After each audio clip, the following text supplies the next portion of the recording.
Hi, everyone. I'm Nate Shear, and this is Mind Force, where we dive into the moments that shape us, challenge us, and strengthen us. Whether you're building yourself back up or building yourself from scratch, this episode is for you.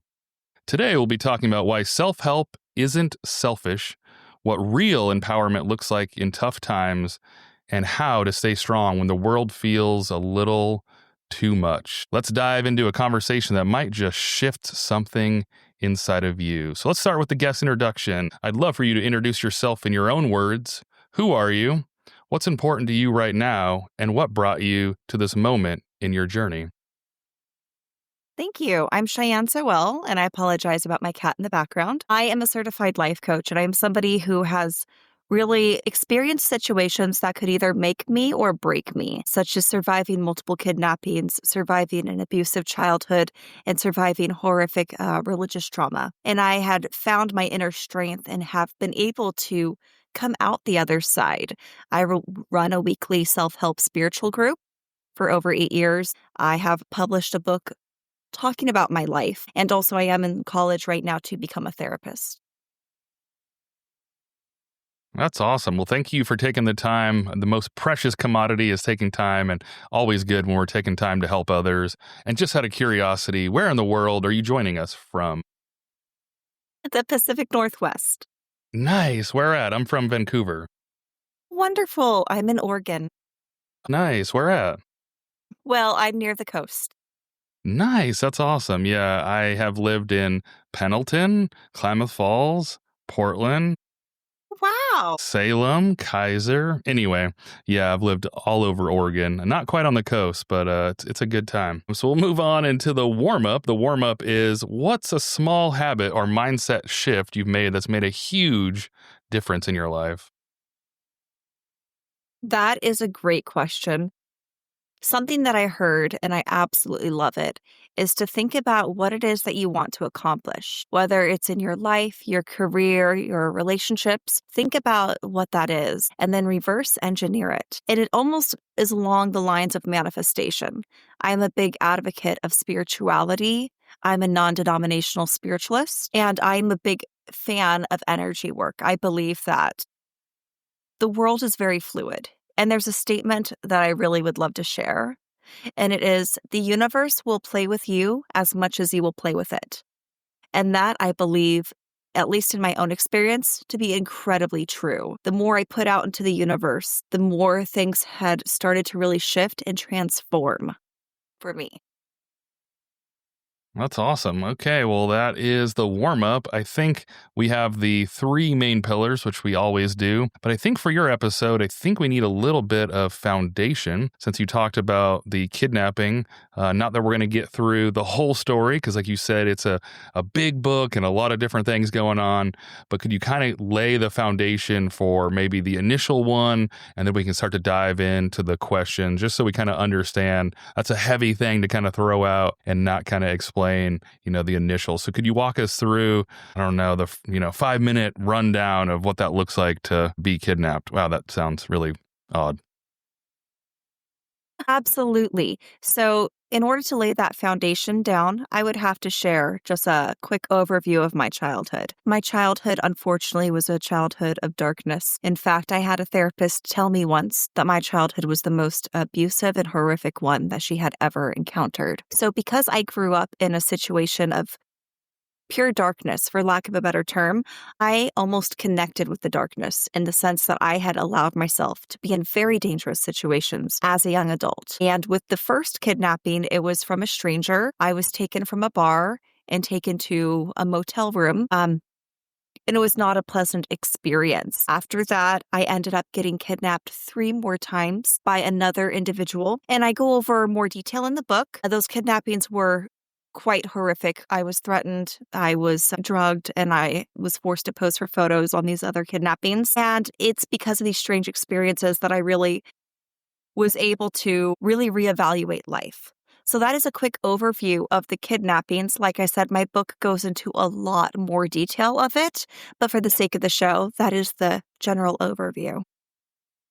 Okay, that's perfect. Now I'd love to flip the mic real quick before we get into the three pillars, and wanted to see if you had a question for me. Absolutely. With this podcast being one of advocacy and inner growth, transformation, and mental health, I would love to hear about, what are your plans for continuing to give back to the communities that you advocate for? Absolutely. So another thing that I really love to do, I stumbled across the career field that I'm in right now after I'd been through a couple different jobs and done a lot of different things. I've slung tires, sold cars, done swim lessons, all over the board. And so I nearly missed the chance to do what I do now. And I really find like that's my purpose. And I love getting up in the morning and, all those cheesy things that people say. But I love what I do, hospital administration. So I actually pass out at blood and needles. So I can't do the front side of the house, all the patient care type stuff.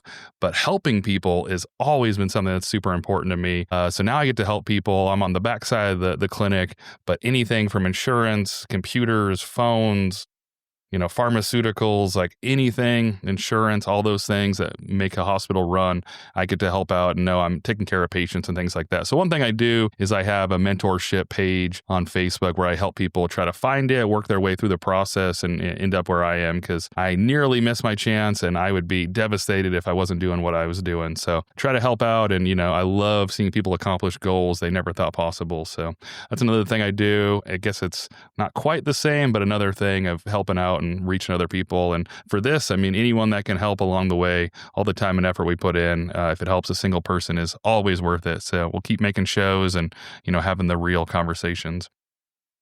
I love But we'll that. move into the first pillar for you, which is self-help without the fluff. So can you tell a time when you realized you had to help yourself because no one was coming? Yes, actually. This situation has happened multiple times, but I'd like to tell you a couple if that's okay. Absolutely. First time was actually after my first kidnapping. I came to and I was in the boonies of California and my phone was dead and I had to walk along the highway by myself. And that was one of those situations where I couldn't call for Uber. There's no one around me. I had to advocate for myself in the sense of I have to get up. I had to walk for a really long time. Thankfully, I go over in more detail. I did find a savior in that situation. But for a period, I did have to really take control of that situation because I didn't have a phone. But the main one that I would really like to share is for me, my weight loss journey was also something of transformation. I had, due to the, surviving all of these traumas, after I had survived everything, I ended up becoming morbidly obese. And that was something that I looked at myself and I no longer recognized myself. And it wasn't really just vanity. It was really wanting to take care of my health. And for me, I found an inner drive and an inner love for myself through diet, through exercise. And that was something that was very transformative to me, not just physically losing tremendous amount of weight, but also spiritually and emotionally. I had to do that for myself. Nobody was going to come and have me go to the gym. And I really am a big advocate for how the mind, body, and soul are interconnected. Yeah, so I'm curious, when people make transitions and make those changes and whatnot, I think one thing that I love on this show is trying to get after the actionable things. I think a lot of times you read books and whatnot, it's hypotheticals, but can you walk us through, like, so you said you were looking in the mirror, didn't recognize yourself. What were the actual steps to get there? Like, I think a lot of times people want like these big shifts and Herculean changes and it's going to happen overnight. But what did it actually look like as you made that transition? I had looked around my life and I saw, okay, I'm morbidly obese. Right now, I'm essentially homeless. I'm sleeping on somebody's couch in their basement. They don't even want me there. My health had completely failed. I was so sickly all the time. And I had, I allowed these past traumas that I write my book about really overtake me. And it was realizing, my gosh, I can't live like this anymore. I cannot. So even when I felt ill and I felt like I was going to pass out, I still forced myself to go to the gym. I still forced myself to diet. And it was really that oomph. And while I was going to the gym, I was listening to all of these self-help podcasts and all these podcasts on spirituality. And it was really my mind, body, and soul interconnecting. And my health started to improve. And the weight started to slip off me. And then I went back to my weight that I was in my early 20s, and life started to shift. I went from being like a triple X to being a size medium. It was really just being consistent and continuing to have that goal in mind. And it's so funny how the universe works, because if you had told me at that point, when I was a morbidly obese homeless person who had survived multiple kidnappings, whose health had failed, that I would become a certified life coach, a published author, and go back to college to become a therapist and run a weekly spiritual self-help group for over 8 years, I wouldn't have believed you. But I Yeah, did. isn't that wild? So I'm curious, how did you take that and make that transition? So you did that, you did the transition. Were there ever any times where you had any setbacks or any difficulties, or was that a pretty easy and smooth process once you started? Yeah, there were definitely setbacks. In fact, I write in my book, a situation happened and I gained all of the weight back. And I had to work very hard to lose all of the weight again. And I had to really remember why I did it in the first place. Something that I really feel is important is to address this lie that I feel a lot of people have been raised to believe, and that is it is selfish to put yourself first. And by putting myself first, I have found the truth. And the truth is that our lives are ours to live. And when you remember why you do something in the first place, and it is for your benefit and your benefit only, it makes you more committed to it. So once I was able to really remember, I lost the weight for me. I focused on my healing for me. I was able to lose the weight again, and I was able to remember, what is my purpose? And something that I think is really important that I have been blessed to discover in my own journey, because I have been from the bottom of the barrel. I have been stuck in the woods, kidnapped, forced to urinate outside by a deranged kidnapper, to being a certified life coach, on podcast, like I said, in school to be a therapist. I have seen almost both sides of the spectrum. And I can tell you that the more you put in yourself, in quote unquote being selfish, the farther along you will get. You can still put yourself first and be a loving and kind individual. And so once I remembered, I'm doing this for me, and I can still be kind and love others, but have boundaries and really solely focus on myself and my happiness, then the steps started moving. And then I would feel more drawn to weight loss. I felt more drawn to writing my book. I felt more drawn into becoming a life coach. I felt more drawn into doing the things that were really meant for me. Something I love to say is, and I get this from my friend, she's amazing, it's listen to the call upon your spirit. If your spirit says, hey, do this, you get that intuition. For me, it was constantly, write this book. You need to write your book. You need to go back to school. Once I started listening to that call upon my spirit, really things started to open up. Yeah, that makes sense. So for self-help, what does that actually look like for you on a regular Tuesday, not when things are falling apart? I love that question. So I remind myself, sometimes even daily, I'm going to put myself first, whatever that looks like. For me, that would be doing some cardio on a Tuesday. Last night, I did some beautiful energy work, and I just connected with my higher power, and I did some cleansing work. I also, took myself on an hour and a half long walk. I made a cup of tea. Sometimes it's the simple things. And I think that when you have big transformation, and I say big in the sense that I am not bragging, I am in fact showing that transformation is possible. A lot of times it really is a journey of taking these small steps. I didn't wake up one day of a healthy BMI and a published author and certified life coach. I didn't wake up that way. No. It started off with the small steps of, okay, I'm going to take care of myself. I'm going to skip dessert. I really like listening to music. I'm going to dance every day and get my body moving. I don't like how this person makes me feel. I'm going to cut them out of my life. And when you start taking these smaller steps, you really are opening the door for a larger transformation. That's something that's super important. Yeah, just absolutely reminder, underline, highlight that note. And I think it really is just the smaller things. You put your shoes out the night before, make sure you're going to go for a walk or whatever. I think just too often we don't do anything because we want the first thing to be the big thing, which Doesn't make any sense. That's not how it works. I mean, you got to eat the elephant one bite at a time and, get to those things. You can ask all these different famous people, athletes, business, whatever category.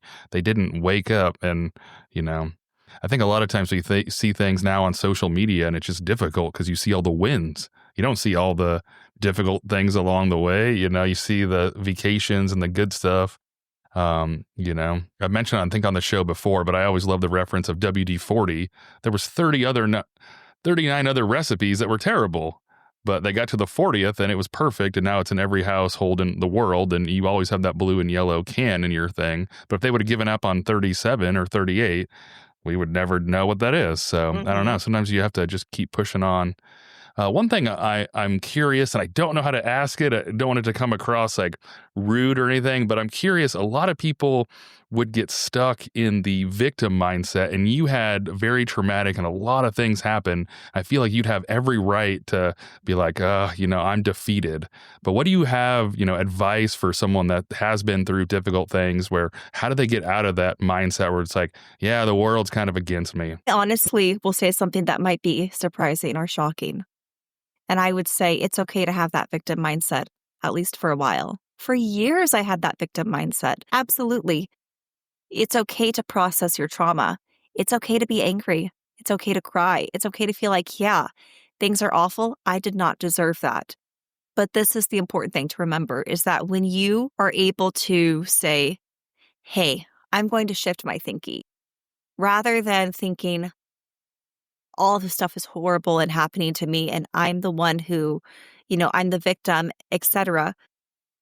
When you start to think, okay, I survived this, whether it's, something as simple as maybe being yelled at a family gathering, even though that, I'm sure would be traumatic, or something not as traumatic as what I experienced. One thing you can do is say, okay, I survived that.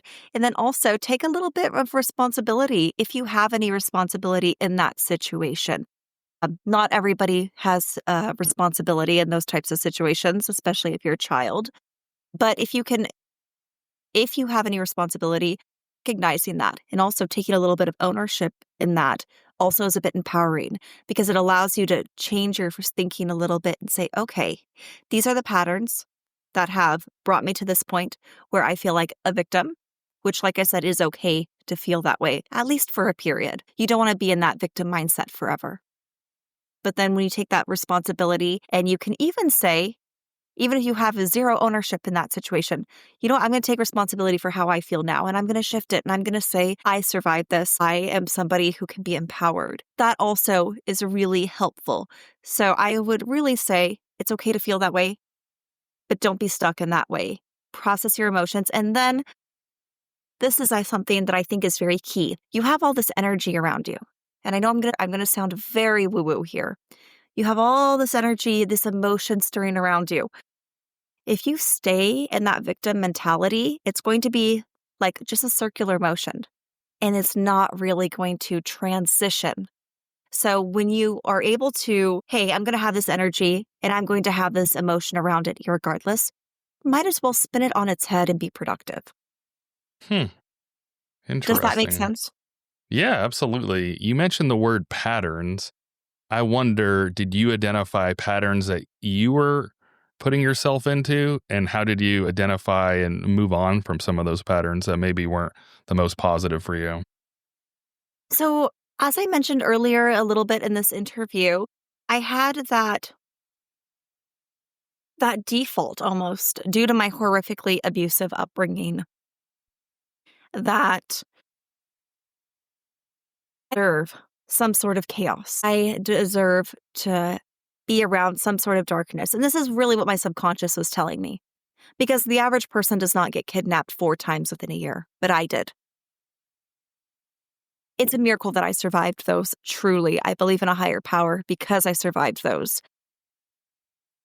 But because I had grown up with such toxicity, my mother would, lock me in a room for months on end. Like terrible, terrible things happened. I had developed that pattern of, okay, I've always been really around an unsafe individual one way or another. This chaos and drama, everything has just, been around me so much that I kind of gravitated toward that. in a strange way. So I was subconsciously, I think, putting myself in these dangerous situations. And then for the man who kidnapped me 3 times out of the 4, there was that horrifically manipulative dance between us where this is somebody who I had gotten into a relationship with, a very charming, very gorgeous individual who turned out to be a very toxic individual. And looking back, there's patterns between him and my mother. My mother used to drug me as a child against my will. She would give me her drugs. This man drugged me when he kidnapped me. I was horrifically abused by both. So there was this pattern, I feel. My mother isolated me and told me she was the only one who loved me. This man told me he was the only one who loved me. And being 21 years old and just a kid, still at that age, I believed it. So there was a lot of these different situations. And I want to clarify something. A lot of times when people hear that one of the men who kidnapped me was actually somebody I was in a relationship with, a lot of people think, well, it's not that bad then. And I'm telling you, he was the one who threatened me with a weapon and drugged me and, took trophies. And he's the one that we think is a serial killer, possible serial killer. So there was a lot in there. And it was these patterns, like looking back from a healthier point of view, I can see, oh, wow, he acted just like the male version of my childhood abuser. So I feel like these were the patterns that drew me in. And I'm glad that I can recognize these patterns now and say for myself, I would never, ever allow myself to be around that individual or anybody else like that. Because I believe your life is so sacred. You don't want to taint it with people who are not good for your spirit. And if I had just had that self-confidence, that self-love, to say, hey, if you have any dark energy on you, I'm not going to be around you, I would have never been kidnapped. But that's what I Yeah, grew up with. So now that I recognize these patterns, I can break them. that's good. Yeah, I think it's just wildly interesting how, depending on how we were, raised, and I guess back to caveman or whatnot, I don't, have a doctorate degree or anything, but it's interesting back to what we feel safe with. It seems like we would take what is familiar, even potentially unsafe, over unfamiliar. So it's kind of crazy sometimes where your body and mind kind of overpower you and maybe do something counterintuitive. If it was something familiar, you're like, oh, okay, well, it's familiar. Maybe not positive or helpful, but at least it was familiar. That's kind of Correct. interesting that your body would put you in that situation. The last question in self-help is, what's a resource, book, practice, or moment that really changed the game for you? That is a beautiful question. I saw my life as it was, and I saw 2 pathways before me. I saw myself turning into somebody like my mother, becoming morbidly obese, becoming an addict, allowing just chaos and drama to fill my life and becoming somebody who has a really dark spirit around them and within them, so to speak. And I saw another path of my life, which was a life of beauty, a life where I could travel around Europe, where I could marry a handsome, good man and raise my children and write my books and go back to college and finish my degree and be completely living in the life that I feel I deserve. The life that I really wanted. Let me say that, because I had to want it before I realized that I deserve it. And I realized, why not? Why not me? Why can't I travel around Europe? Why can't I marry a good man and have a beautiful family? And once I was able to see that and figured, either way, I'm going to live life. I can either live it on a path of darkness where I allow all this trauma to eat me up, or I can live it in a life that honors me, a life that I truly want. And it goes back to that reverse engineering. I saw the life that I wanted and I said, okay, this is what I'm going to go for. Because really, this is the life that we have. We are in the present moment. I might as well give myself the greatest gift that I can. And that is really taking that power that had been taken from me by my mother, by the men who kidnapped me, and say to myself, okay, I'm going to take back power. I'm going to take back control. And I'm going to say, I'm going to live the life that I want. And I just That's started walking great. down that path. Yeah, that's good stuff. I think it's just really awesome on the show, having people on here and sharing stories and whatnot. Because it feels like for humans, we will put up with a lot of like discomfort as long as it's not too much discomfort for a really long time. A job we don't like, a marriage we don't like, fill in the blank, one of these things for a really long time. And so I love you coming on the show and other guests coming on and, showing. We've had people on here that started a new career at 50 or, these things like, oh, you're not supposed to do that. We're going to do it, Obviously, set yourself up and don't, YOLO and go crazy and lose all your money and whatnot, everything within balance. But I love sharing the stories where, you really got to do what's right for you and you never know what's going to happen. So your next pillar is empowerment from the inside out. And I love stories. So I'll try to throw out a couple more story questions. This one's, what's a story where you turn pain into power? I feel that is something that has been a continual element that I've had to address, where there was the pain of my abusive childhood. And I find power knowing that with my own future children, that I'm going to give them that beautiful, safe, loving, nurturing childhood that I never had. Something along those lines of, I went to college to become a preschool teacher, and I was a very good preschool teacher. And I am proud to say that my students did very well academically. They performed above, the norm, I'm proud to say, because I was able to pour in love and light to children. I've always loved children, and I'm excited to eventually become a mother, probably in the next 5 years, but that works. I want to finish college first. That is something that I was able to do. Sorry That's about my cat. awesome. So I you're kind of apologize. constantly turning pain into power. And I think you're doing that, not to put words in your mouth, but you have the group and you're helping people. And so I think that's one thing that's super good reminder is like if people have been through difficult things, use it to help others. Like not in a selfish way, but you will get the return of feeling better. So not only do you help others, which is awesome, but you should feel better as you process and then pour out to other people. So it's really a I was gonna get win-win. there. We're on the same page. You just jumped Yes. ahead. That works. Yes. So the group that I run, I feel is very self-empowering. And that is really something that it was miraculous that I just had this situation open up where I just kind of felt called and directed to starting this online group. And it is a group of metaphysics and self-help. And it's a supportive group and it is a lifelong commitment for me. Like I said, I've been running it for over 8 years. And that's something that I really love to do and pour back into the community. It is my way of really giving to the world because everything in that group is free. There's free energy healings. There's free intuitive readings. It's a supportive, loving environment. Now, also, there are situations where some people will ask me for life coaching, and let's say they cannot necessarily afford a session. Oftentimes, I'll just give it for free because I want to give back to others. And that is something that pain into power really was feeling called to become a life coach.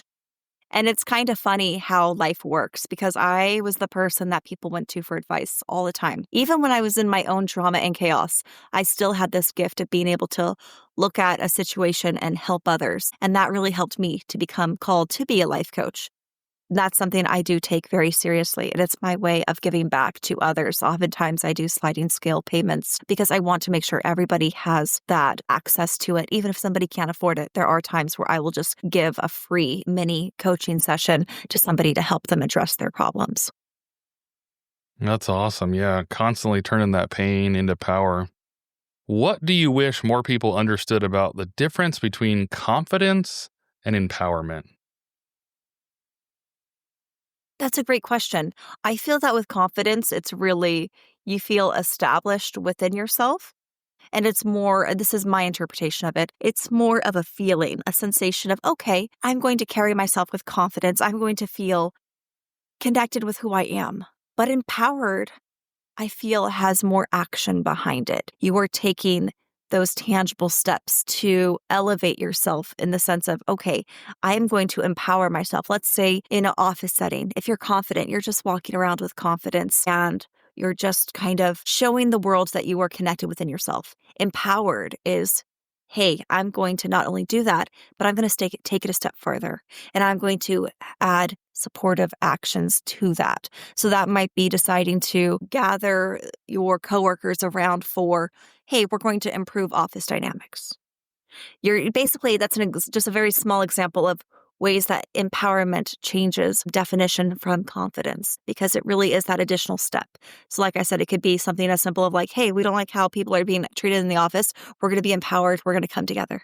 Something along those lines. Confidence might be, I'm feeling confident today. Empowered is like, okay, yeah, I'm feeling like I need something additional beyond that, something more tangible, something more transformative rather than just a feeling.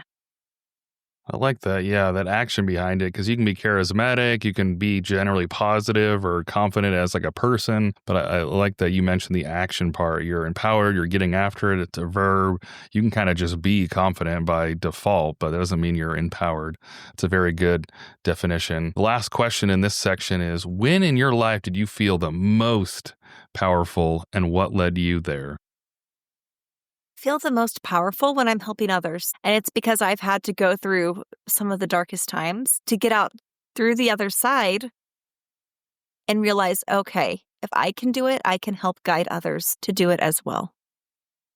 And that's something that just feels like it's along my life path, is to truly help others, not from a place of being on a pedestal, but being on a place of like, hey, I've been through the darkness. Let me try to help you. Let me extend my hand and we can work through this together. Absolutely. Yeah. I know I have, sections. I'm in like a leadership management type role. And I always talk about during my initial like meeting with someone that I want to be there on your best day, but I also want to be there on your worst day. Not that I want you to have the worst day, Uh-huh. but I'd rather someone be there than no one be there. So I'll be there. We'll get you out of jail or, whatever needs to happen that day. We'll process it later. But don't feel any type of way calling me. We'll get you there, get you taken care of. I'll be there on that rough day. It is what it is. We're all here for each other. And your last pillar is staying strong when it's not easy, which should be a pretty good one with the multiple kidnappings and things like that. So again, another story. Can you walk us through a time when everything felt heavy and how you got through it? Yes, actually, it was when I received a copy of my police report from my final kidnapping, the one where I was held hostage for 12 hours, where I was drugged, where I was forced to urinate outside and pose for photos. It was a horrific situation that lasted for, like I said, 12 long hours. And I received my police report, and it was so evident that they did not believe me. They did not believe me whatsoever. And I felt crumbled inside. I was like, the police report had said things like, "Oh, victim claims this happened. Victim repeats herself often." And they tried to insinuate that I was perhaps, on drugs or that I was mentally unstable, when in fact, I'm just neurodivergent and I repeat myself. They said during my kidnapping, victim claims she was high on drugs the whole night. What they failed to mention is that I was drugged against my will. And that had crumbled me. But I found the empowerment when it was my spirit, it was my intuition. It said, you need to write a book about this. You need to write a book about this. And that's where I found my power. That's where I gave myself my justice, because it turned out I was telling the truth about everything. And I knew that my story needed to be out there. So I wrote the book Unbreakable, which you can find on Amazon. And it really goes over that. It goes over that whole nightmare of not being believed. And the whole situation of it turns out that I was telling the truth about everything, and how I found that empowerment afterwards. Because like I mentioned, it's pretty horrible getting kidnapped. It's even worse when no one believes you. I cannot even imagine on either case. And I'm curious, earlier you talked about empowerment, we talked about confidence. What does strength mean to you now compared to earlier in your life? Strength had used to be this concept that seemed farther out of reach for me in the beginning. And strength, what I realized now, was just showing up even if you feel uncomfortable, even if you feel scared. So when you are able to survive something of darkness and you are able to walk into the light, you have to still keep walking in that light. That means, in this context, every day choosing yourself. What does strength mean to you now compared to earlier in your life? First, strength was this concept that felt farther out, that was harder to reach for me. But I realized that strength, it really just means showing up. Even if you feel scared, even if you feel like the world's against you, just showing up for yourself. That is real strength. Going to the gym when you don't feel like it. Choosing to process your emotions and connect with yourself when you feel like things are going against you. Strength is really honoring yourself. Strength, it just means to be consistent. Just to be consistent even when it's hard. That's what strength is to me at any rate. Yeah, that makes sense. One of my favorite phrases I try to say in my head is consistency is more powerful than motivation. Because I feel like motivation, you have to wait for it to come. It's a feeling, it comes and goes, but you just got to remain consistent. Like that is the most powerful. That is much better than motivation. So, like I mentioned earlier, like I put my workout clothes out every night. I put it in an easy to locate spot so that when I'm getting up at 6 and going to the gym, like it's not difficult. There's less excuses like, oh, it's cold. I don't know where my shoes are at. I don't want to grab my socks. Like you just put it there and you just do it either way. Like you said, you show up and you keep showing up because it's the smaller things. We got numerous books like James Clear and Atomic Habits and other ones. It's like that 1% every day. You just get a little bit better. His is interesting because he says like you're going to get better or worse, and I thought that was kind of interesting. So I think a lot of people are like, I'll just kind of remain neutral. And his argument, it's like that's not really a thing. Like you're going to go better or worse. Like those are the only two. So make your choice. Absolutely. Like you mentioned Absolutely. earlier, like skipping the dessert or whatever. Like you do take it, and it gets a little worse, and maybe you make up for it later or whatnot. But yeah, all those choices all kind of accumulate into something larger. And the last question in this section, kind of going to your point, like you want to push beyond things, you want to try new things, try difficult things. But I'm always curious in life about balance. Like I think you really have to find balance in everything. So how do you balance between pushing through the difficult and pausing to heal? That's a beautiful question. And that, I believe, honestly, is honoring your emotions. Like I said earlier, it's okay to feel like a victim if you are a victim. Absolutely. But it's choosing to not remain in that place. So there are moments still where I'm like, oh man, that really sucked. I can't believe I was kidnapped 4 times within a year by 2 different men.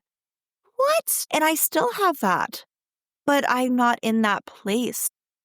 I don't remain in that place because I remember I survived it. So I should honor the fact that I survived it and not let it eat me up and consume my life anymore. And I should make it into something positive and productive. And that's why I took those steps. So that really, I think, is the balance. The balance is honoring those emotions when they come because they still come, at least for me. But like I said, I remind myself that I don't need to stay in there anymore. I survived. I have a new chapter. I have a whole life ahead of me. I'm only 29. Yeah, I think it's really just how you process it. Like I lost my dad a few years ago, and I'm so we sorry. talked about one of those things of life about being able to process and whatnot. And I think it really is like it never goes away. You just have to figure out how to move forward and things like that. Not move forward in like, a disrespectful way. Obviously, like you still want to honor and do things. But I think it's interesting with the 5 stages of grief. They make it seem like, oh, they got to go in order and it's going to take this amount of time. And it's like they gave a framework for you to understand, but it's going to be whatever order it wants to be, however long it wants to be. And you're still going to have moments where it comes up and, hits you upside your head sometimes. I think it's a good reminder, like you just have to be okay with it. It's going to be there. But I just wanted to kind of point that out because I feel like some people are like, oh, time heals, which I think is accurate, but like they make it seem like it would fully heal. And I'm not sure if it ever necessarily goes away. It softens and you just find ways to, do different things, honor their birthday or find ways to turn it into more of a positive thing. But the memories and things like that will obviously never go away. And we'll transition into trying to bring it all together. So we had the 3 wonderful pillars we had today. If you could offer one piece of advice to someone feeling lost right now, what would it be? This piece of advice is something that I feel is so transformative. And this advice is that give yourself the gift of a well-lived life. That's a gift that you can give yourself.